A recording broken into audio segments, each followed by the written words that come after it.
Bonjour ou bonsoir. Comment prier pour son conjoint? Pensez à l'intérêt de l'autre.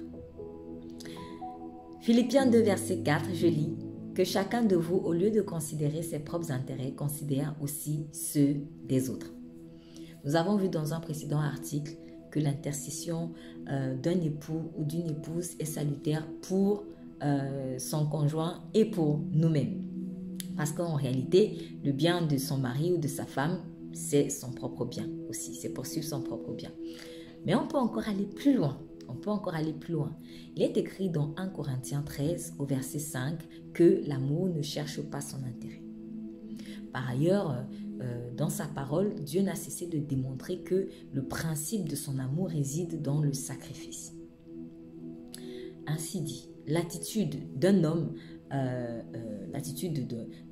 d'une femme intercesseur devrait être le don de soi, la recherche de l'intérêt de l'autre. Dès lors, lorsque nous nous plaçons devant le Père en faveur de notre mari ou de notre femme, il est nécessaire non pas de prier par intérêt égoïste, espérant par exemple que si son cœur change, alors nous aurons enfin la paix dans le foyer. Mais pensons plutôt à l'éternité de notre conjoint. Pensons à son éternité. Pensons à l'urgence que notre conjoint accomplisse sa mission sur terre avant de rejoindre la patrie céleste. Pensons au fait que notre conjoint doive rentrer dans sa destinée, qu'il ou qu'elle doive rendre compte à Dieu des talents qu'il lui a donnés. Ne prions pas uniquement parce que nous désirons que notre mari ou notre femme devienne plus sympathique à notre égard, ou nous manifeste plus d'amour, ou rentre plus tôt à la maison, ou alors que notre mari ou que notre femme passe plus de temps avec nous, etc.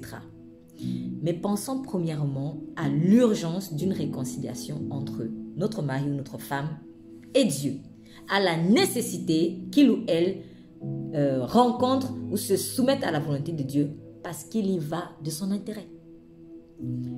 C'est cela, placer les intérêts d'autrui avant les siens propres. N'oublions pas, et c'est valable aussi dans une démarche d'intercession, ce que le Seigneur Jésus a dit. Nous lisons dans Matthieu 6, 33, « Cherchez premièrement le royaume et la justice de Dieu, et toutes ces choses vous seront données par-dessus. » Donc, avant d'être votre époux, votre épouse, cet homme ou cette femme est d'abord une brebis de Jésus-Christ, un serviteur ou une servante de Dieu. Avant d'être votre époux ou votre épouse, il ou elle est d'abord l'épouse de Christ, et nous devons honorer cela. 2 Corinthiens 11, verset 2, je lis « Car je suis jaloux de vous d'une jalousie de Dieu, parce que je vous ai fiancé à un seul époux pour vous présenter à Christ comme une vierge pure. » Pensons donc prioritairement à ce que les plans de Dieu s'accomplissent dans la vie de notre conjoint. Si nous tenons à ce que notre conjoint nous soit fidèle, il faut d'abord s'assurer que cette personne soit fidèle à Jésus-Christ. Seul l'amour fidèle qu'aura votre épouse pour Dieu peut vous garantir qu'elle vous traitera comme une femme vertueuse, tel que cela est décrit dans Proverbe 31, qui fait du bien à son mari tous les jours de sa vie. Seul l'amour qu'aura votre mari pour Dieu peut vous garantir qu'il sera prêt à donner sa vie pour vous. Éphésiens 5, verset 25. Marie, en intercédant pour votre femme, ne cherchez pas absolument qu'elle vous soit soumise à vous, mais priez afin qu'elle soit soumise à Dieu d'abord. Et par amour pour son Dieu, elle vous sera naturellement soumise. Priez afin que votre femme devienne une reine en Christ, la servante de Dieu qu'elle est en réalité ou qu'elle est appelée à devenir. Priez pour que votre femme aime Dieu plus que vous, qu'elle mette Dieu au-dessus de vous, car c'est l'amour pour Dieu garantit la stabilité du foyer. Femme, en intercédant pour votre mari, priez pour qu'il devienne passionnément amoureux du Saint-Esprit avant d'être amoureux de vous. Priez pour que votre mari apprenne à aimer le Seigneur Jésus plus que vous. S'il est prêt à faire passer les intérêts de Dieu avant les vôtres, il sera prêt à donner sa vie pour vous, car l'amour de Christ l'aura imprégné. Ce que notre Seigneur attend de chacun, c'est que nous soyons justement prêts à tout sacrifier pour lui, y compris notre mari ou notre femme. L'amour pour Christ doit être plus grand que l'amour pour sa femme ou son mari. Et c'est aussi l'essence même du premier commandement. Tu aimeras le Seigneur ton Dieu de tout ton cœur, de toute ton âme et de toute ta pensée. Matthieu 22, verset 37. C'est la raison pour laquelle Jésus avait aussi dit, nous lisons dans Matthieu 19, verset 29, « Et quiconque aura quitté à cause de mon nom, ses frères, ses sœurs, son père, sa mère, sa femme ou ses enfants, ou ses terres ou ses maisons, recevra le centuple et héritera la vie éternelle. » Christ d'abord, le conjoint ensuite. Christ d'abord, le conjoint ensuite. Christ d'abord, ma femme ensuite. Christ d'abord, mon mari ensuite. Mari et femme, centrons tous deux sur Christ.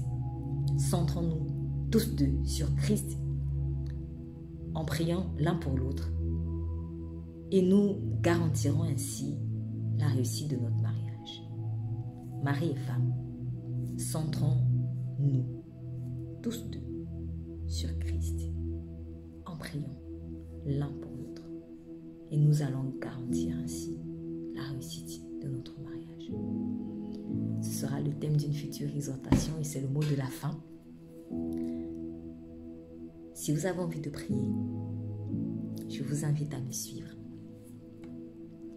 Père, au nom de Jésus-Christ, je te remercie pour le mari ou la femme que tu m'as donné. Je prie afin que ton Saint-Esprit m'aide à intercéder pour lui, pour elle, selon ton amour. Je prie afin qu'il ou elle devienne l'homme ou la femme que tu as toujours voulu qu'il ou elle soit. Je prie afin que mon conjoint te mette au centre de sa vie, que mon conjoint fasse de toi son premier époux, son premier amour, qu'il apprenne à t'aimer toi plus que moi-même, à faire ta volonté et à t'être soumis. Je prie également qu'il ou elle te serve et que ce pourquoi tu l'as créé s'accomplisse.